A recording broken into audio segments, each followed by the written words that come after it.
ntukibagire cyuka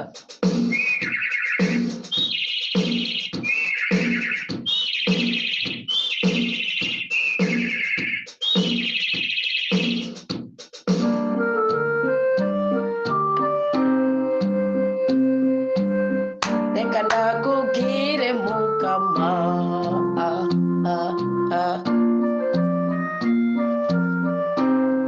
ego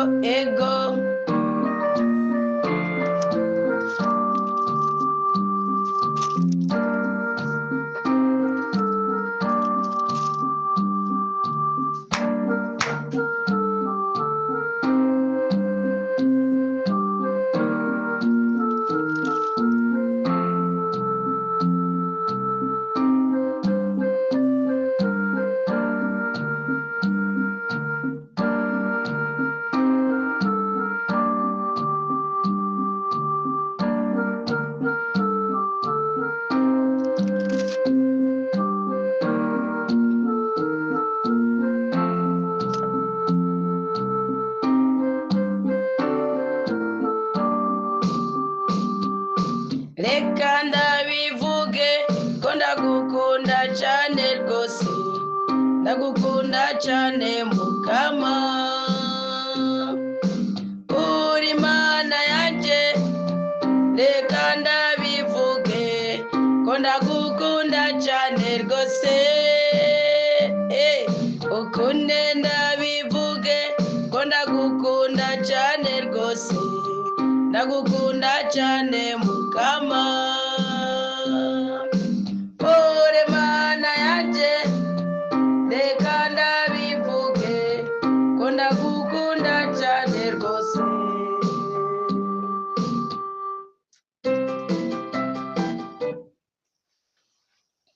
turagushimiye cyane mukama turagukengurukiye rwose rutare rw'ubuzima bwacu kuko uri Imana itwitayeho uri Imana itunezereza uri Imana idutera iteka uri Imana iduteturura kandi uri Imana idutwenza mu makuba y'ubwoko bwose dushoboye guhura nayo twebwe ubwoko bwawe dawa twese ubyagiye mu ijuru izina ryawe ryeranda n'iryubahwe muri twebwe ni twebwe w'abana wabwira ngo nimwaza muri ubu buryo muzokuguruza ikirere cyiza ku buzima bwanyu ni twebwe w'abana wabwira ngo nimwaza muri ubu buryo muzotabagwa mu kugwe kwiga isuzuguro turi ku isaha ya 9 kuri uyu munsi w'248 iri genekerezo rya 5 ukwezi kw'Icyenda 2025 umwaka ku munsi ugira 5 mukama turazi neza ko atakintu na kimwe twoburira mu kuboko kwawe kweranda duha umugisha muri uyu mwanya turabikwisabiye nta kindi tubyutse kwakira usibye igikundiro nta kindi tubyutse kwakira usibye amahoro nta kindi tubyutse kwakira usibye ubwenge nta kindi tubyutse kwakira usibye ubutungane turazi neza ko mu mutima w'intungane nawe ugaragara nk'Imana itunganye garagara kuri Imana idukunda kandi ugaragaze kuri Imana twitayeho kubera iki nugaragaza kuri Imana idukunda kandi twitayeho turazi ko ibyo byose tubikurwa ko twebwe ubwoko bwawe erega mukama uri isoko ry'ibyiza byose ubuzima bwacu bukeneye kugira ngo bubeho burambye kandi buraniwe mwami Imana nyaguhora ku ngoma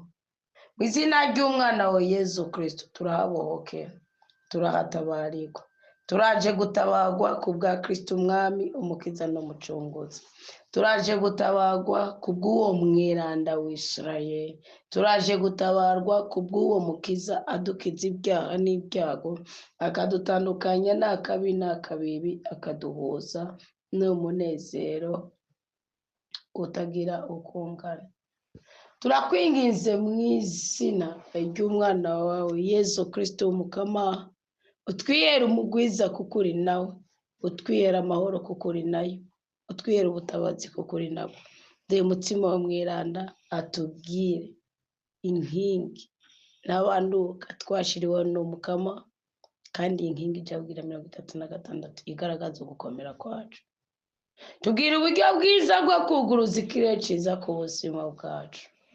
Mukama uzoba utugabishije kandi ngwikuburiye ndikurya, natwe tuzoba turose umutahe wo kuronka umugisha n'umugwiza, kandi ni mu izina rya Yesu Kristo twemera ko Mukama ari kumwe natwe mu myaka yose ngo duhe umugisha n'umugwiza. Amina, amina, aleluya. Tugire Kristo bakundwa b'Umukama aho muri ku mpande zine z'isi. Jewe nongeye kubaha ikaze muri rizamu riri hagati ya saa 9 na saa 12. Izamu rirasanzwe, izamu dusangamo amahoro, izamu dusangamo gusenga nyako, izamu dusangamo guteturugwa, kubohorwa, kunezerezwa n'ubwami bw'ijoro. Ngubu ndaguhaye ikaze kugira ngo ushobore kuguruza ikirere cyiza ku buzima bwawe, kuko abahisemo iri zamu nta kindi kibara gishinga. Nagenda babwire ko Imana yonyine ubwayo irakugabisha kuri buri kintu kimwe cyose uja guhura naco, kandi nagira amabwiriza ukuri ko ubundi guhera mu gatondo gushika mu ijoro, guhera ku wa mbere gushika ku w'Imana, guhera ku isaha imwe gushika ku isaha 24, guhera umunsi ukivuga gushika n'uyu munsi, Imana yamishaka kuvugana nawe mu rurimi rwawe, mu rurimi wumva. Buriya n'uruyoya n'uruhinja n'umwana ari mu nda afite uko avugana n'Imana. Ikimenyetso cyangwa igikorwa cyangwa ubutware cyangwa ubushobozi Imana yakoresheje kugira ngo Esawu na Yakobo bagwanire mu nda ya Rebeka, ndavuga abuzukuru ba Aburahamu, sibyo? Isaka asobegwe, Rebeka asobegwe, ariko Imana Isaka yipfukamiye imubwira impamvu bagwana, isange n'iby'Imana yagenye. Burya niyo mpamvu, nibwo bubasha, nibwo butware, nibwo bushobozi Imana yokoresha mu kuguhishurira impamvu urondera nturonke, impamvu ukunda ntukundwe, impamvu twengera ntutwengerwe, impamvu witwararika ntiwitwararikwe, impamvu ari abantu menga twaremewe guhora turindushe. Reka mbabwire akantu kamwe, buriya ubona ukunda guhura n'amakuba, ugasanga mu makuba yawe nawe ukwitayo ngo yagukuremo, uzamenye ko muri wowe hari iki, hari ubutware bw'Imana ugaragaza ko uri umuhesha w'umugisha. Ntuzokwibanire, no, ntuzobanire amarangamutima, no, ahubwo irekure wongere utange, kuko muri wowe hazoba hariyo ububasha bw'Umukama. Imana ishobora kugabisha umuntu gute? Narinze kurandagata ngomba tuganire ku ijambo ry'Imana muri Yobu 33. Munkunire munize amatwi mwanya guheka, mwanya kubwira mugaheka, munize amatwi mwanya gukunda mugakundwa, munize amatwi mwanya kurondera mugahaga, munize amatwi mwebwe banya kugira amagara meza, banya kugira kuramba no koranirwa, banya guhorana n'umwami wacu Yesu Kristo, akagaba akaganza muri mwebwe kugira ngo abakore kwibyonyi, abahuze n'ibyiza yabageneye kandi yabacunguriye. Munize amatwi gato y'amasomero ijambo ry'Imana, ingana Imana ishobora kugabisha umuntu. Ubundi Bibiliya iravuga ngo Imana iragabisha umuntu. Ndazi ko iryo jambo ndarirondera nka heshi, muga ngomba twifashishe iri jambo ryo muri Yobu 33. Wankundiye kundiza amatwi. Imana yonyine amahoro iguhezagire, iguhe umugisha, iguhe umugwiza, ikurinde kubabara kandi kubagurindiwe kanguka. Munyabyaha narageze ndaruha kandi ndababara, iyo nebotse byago byawe ububasha bwo kubohoka, je nkagira amahoro, nama ndirimba indirimbo yo kuva.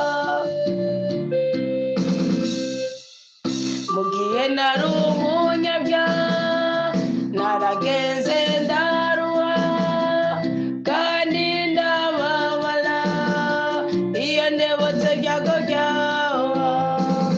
Uyu munsi mfise ububasha bwo kubohoka, je nkagira amahoro, nkama ndirimba indirimbo.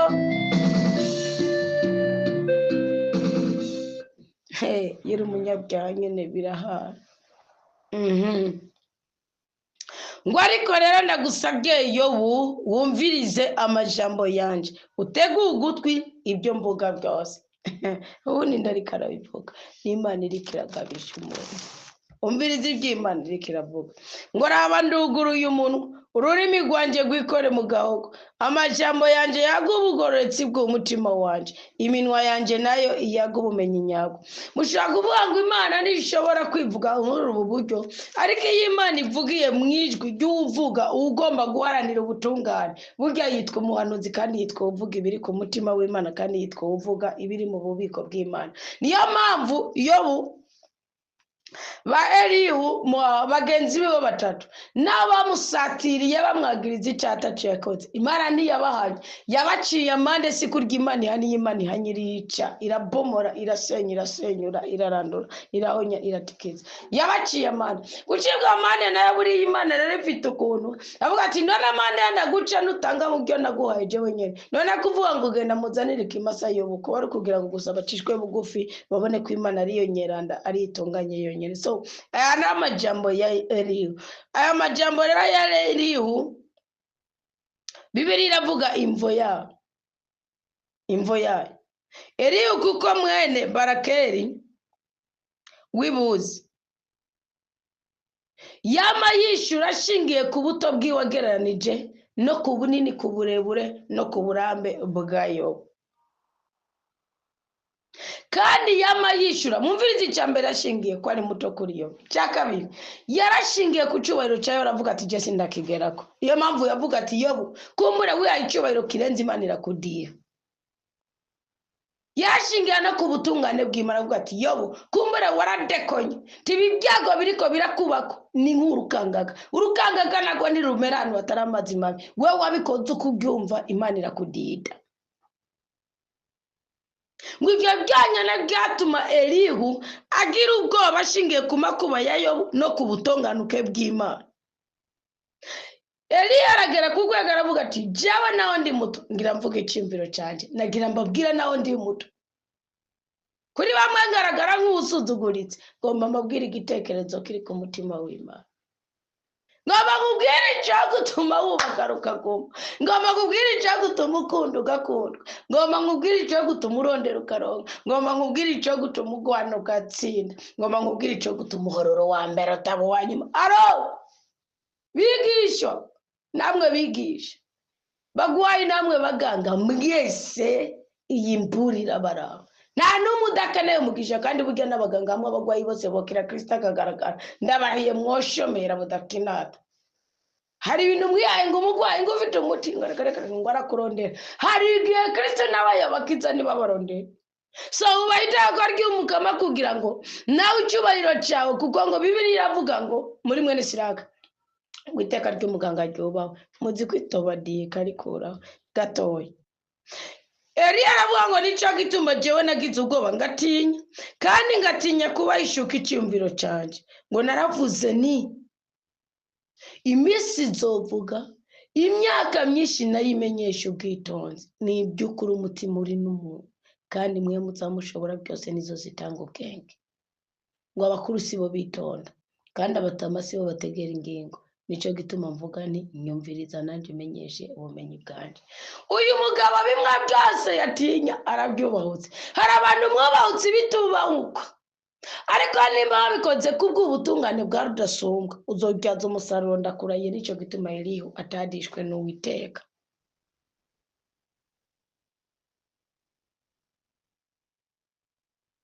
Elihu yarongereye aravuga avuga ati Yobu gute Imana ivuga uko canke kuri ukaba utigeze wumva imvugo y'Imana?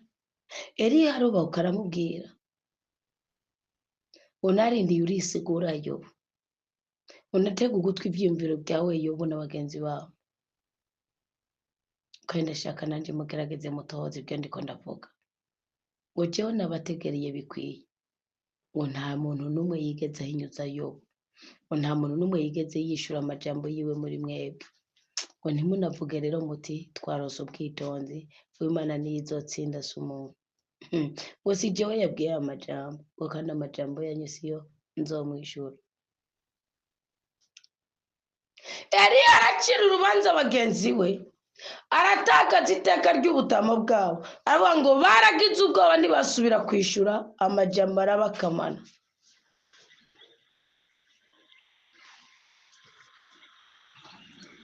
Uwo mugabo agaragara nk'intungane, mugana ati ndababwira ikintu kimwe,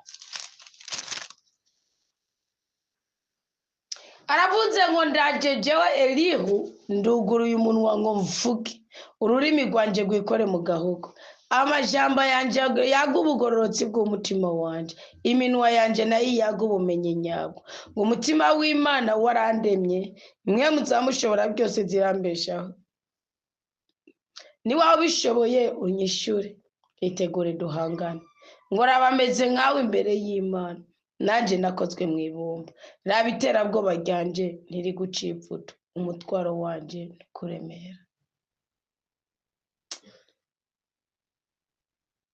kashinyaguro karababara karababaza ariko humura ngo ariko waravuze amatwi yanje arumva numva iby'amajambo yawe avuga uti jewe ndera nabugararije imvisi jewe nta gatosi nta n'icyaha kiri kuri jewe ariko Imana indondera ko ugwanko ikamfata nk'umwasi wayo ibirenge byanje ikabishira mu mvuto igacunga inzira zanje zose aho rero no kwishura ko utari mukuri kuko Imana iruta umuntu araje kumwagiriza ngire nawe yagirije Imana akavuga ko Imana yamurenganije Imana yamujyajyanije ariko aravuze ngo buriya rero ngaho warihenze kuko Imana ni nyakuri gusumba umwana w'umuntu Imana ni nyabubasha gusumba umwana w'umuntu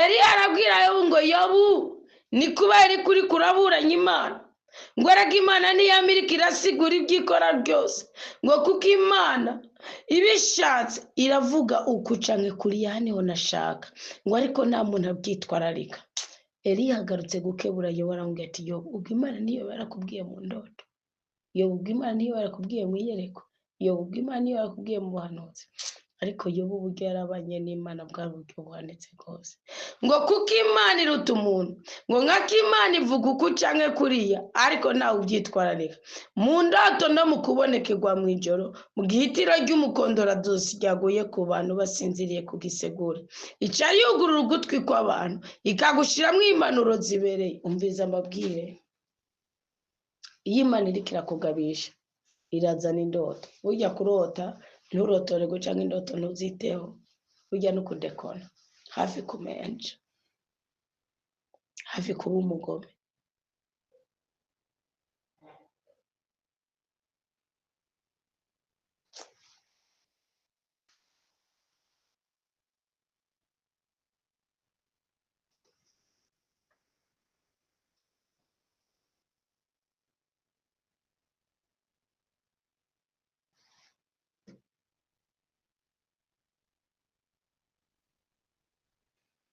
ngo mu gihitira ry'umukondorazosi ryaguye ku bantu basinziye ku gisegura Imana ica yugurura ugutwi kw'abantu ikagushiramwo impanuro zibereye kugira ikure umuntu mu gikorwa ikingira intwari ubwishime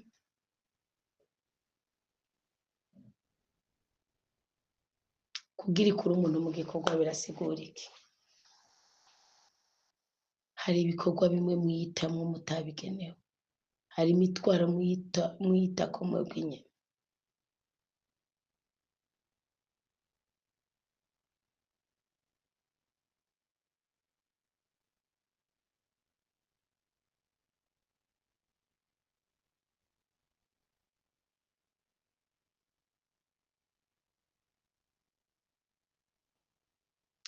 Imana ibikora kugira ikure umuntu mu gikorwa ikingira intwaro ubwishime gukura umuntu mu gikorwa niki ni cyagihe uba wafashe umwanzuro runaka ariko uwo mwanzuro ukaba ari umwanzuro uzoguhitana impanuka agahinda umubabaro agacinyizo igisuzuguro Imana ibije ngo ikubwira ati mwana wa jewe reka kuguma muri urukundo reka kuguma muri iki kintu mwana wa jewe reka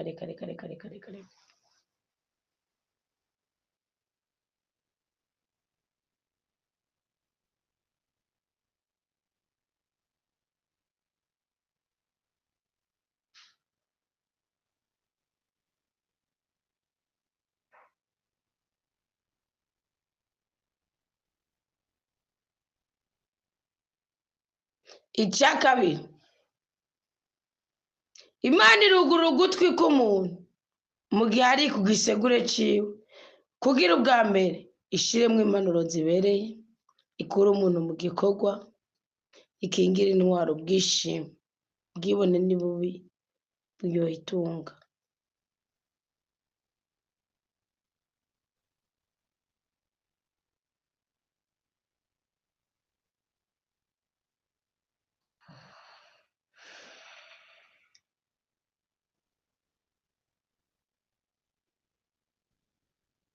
Icya kane kuba ari ukugira ngo Imana ikingire umutima wiwe ukuzimu. Imana iziturinda nk'imboni y'ijisho ryayo, kandi ibiduha mu ndoto nshuti zanje. Ntimusubire kwirira, ntimusubire kubabara.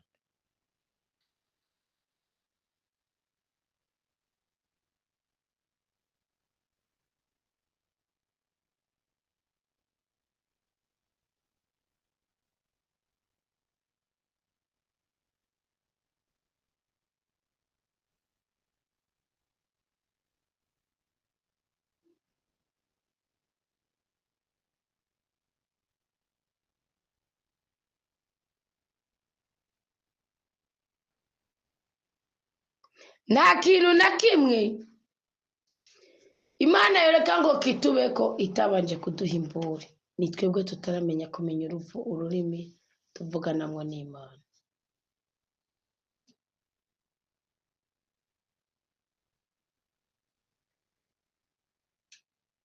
Bibiliya iravuga ngo Imana mw'ijoro iyo muryama irazi kugura ugutwi kwanyu, ikaca ishiramwo ubuzima bwawe, kandi ikabushira ku nkota. Bivuga ikabushira kuri balance, nk'ugupimwa kuri balance y'umunzani.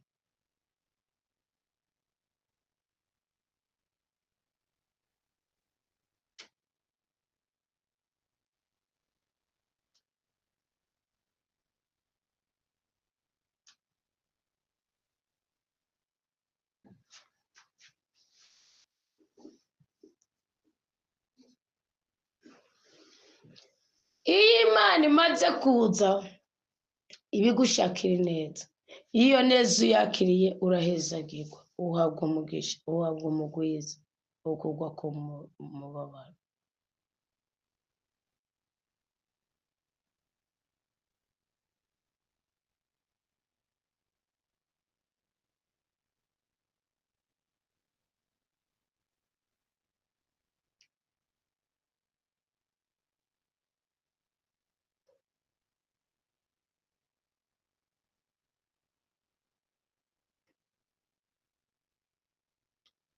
Uyu ni umwanya mwiza wo gusaba Imana itugabishe dukugwe mu kabi, dushigwe mu neza. Itugabishe dukugwe mu kavuyo, mu kutamenya, twinjire mu kumenya.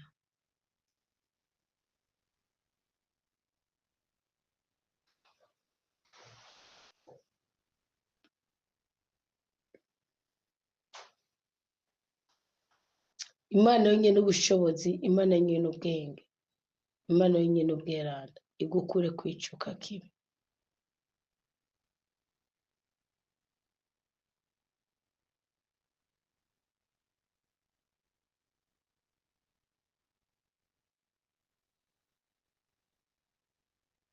Imana yonyene amahoro twishimira dusanga uyu munsi, iduha imburi, iduha ikirere ciza, dutandukanye n'inabi, dutandukanye n'igisokoro kibi. Wizere ko Imana nuyihamagara mu rugo rwawe rwangiritse irarukundwakaza, nuyihamagara mu mugambi wawe wase, nuyihamagara mu magara yawe, nuyihamagara muri iyo ngeso y'akaboregwe, usambanye, ububeshi, byakubasa, amadeni rutavanako, uyu munsi irakurasanako, ikugura ikirere ciza, kandi ahandi ija guca ni mu ndoto. Nigusanga mu ndoto rero nawe uje uvuga uti Mukama, ahangaha narahafashe sinzohava. Weze nawe uhabwe iyo ngabire kubw'ukwinginga no gutitiriza mu izina rya Yesu Kristo, twese duhabwe umugisha. Ubyumve ko atakindi kintu na kimwe woshingirako kugira ngo ushobore kuguruza ikirere ciza ku buzima bwawe, nubwo bubasha bw'uko Imana yamirika iraburira umwana w'umuntu iciye mu ndoto. Hariho n'izindi mvugo tuziganirako mugabo cane mu buryo bw'igihugu, Imana iraca mu ndoto mu kuganira ubwoko bwayo bwiyunze nayo. Turagushimiye cyane Mukama kuri uyu mwanya mwiza, ubwoko bwawe tumaranye nawe. tugire neza utubohore, tugire neza uduteturure, tugire neza utunezereze, tugire neza uturinde kubaho, tugire neza utwagurire imbibi. Mu izina rya Yesu Kristo duhabwe umugisha n'umugwiza ubwoko bwawe, kandi tugire igitondo cyiza cy'umugisha. Amen. Amen.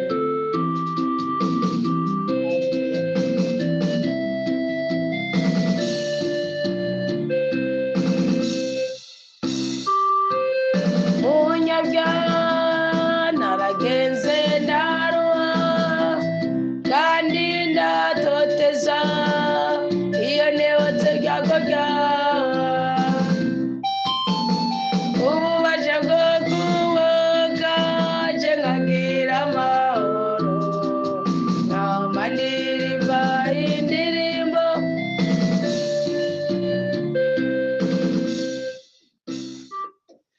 Nuko rero musengere abahisha b'umugisha wabarotora indoto, kuko murumva ko imwe mu nkingi ikomeye ubwiza kwegamira ukagaragara nk'umuntu akomeye, umuntu adasanzwe, harimo kugirane, harimo kugabishwa n'Imana, kubwirwa inama n'Imana, harimo kugendererwa n'Imana mu gihe uri kugisegura, mu gihe uryamye. None rero muri wowe habeho iyo ngabire yo gusobanura iby'umwuka w'Imana, kandi asenze ngo mu izina rya Yesu Kristo abantu mukeneye gukora umurimo w'Imana binyuze muri ubwo buryo bwo kwigisha ijambo ry'Imana no kurotora indoto. Imana ibaha akaryo keza kuko developa cyangwa gushyira ahabona ingabire Imana yasize muri mwebwe, mwamamuheze mwamamaze iby'ubwami bw'Imana, kuko nimwe mukenewe ngo isi iyoborwe n'umwuka w'Imana. Ndabasengeye cyane rwose ngo Imana ikingire umutima wawe kuzimu, Imana ikingire mu buzima bwawe ubwishime, Imana igukure mu gikorwa kibi cy'isi, Imana igushiremwo impanuro zibereye, Imana iduhezagirane mu izina rya Yesu Kristo.